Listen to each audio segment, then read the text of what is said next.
ఇక్కడ ఏంటంటే మొత్తం ఒక స్పెషల్ పూజ జరుగుతుంది. అసలు అది ఏంటి, ఎందుకు జరుగుతుంది, అన్ని డీటెయిల్స్ కూడా స్వామి వారిని అడిగి ఇప్పుడు తెలుసుకుందాం. ఏంటి స్వామి, చాలా మంది భక్తులు ఉన్నారు ఈ రోజు, ఏంటి స్పెషల్? అనాది నుంచి కాలభైరవ క్షేత్రం చాలా కాలంగా అక్కడ వర్ధిల్లుతూ ఉంటమ్మా.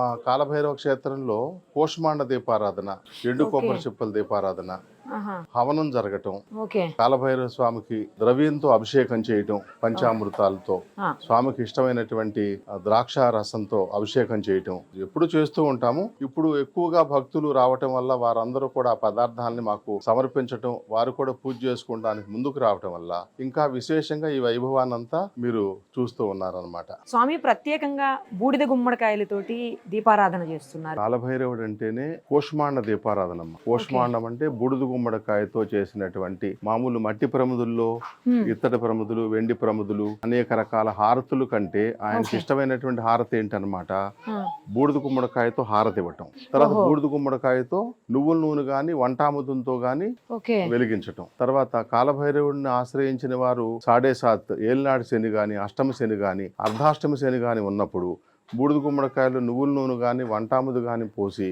ఉప్పు మీద నల్ల నువ్వులు వేసి ఆ దీపారాధన చేయటం వల్ల ఆ దోషంగా జాతకంలో కనిపించినప్పటికీ నిజ జీవితంలో ఎఫెక్ట్ ఉండదు.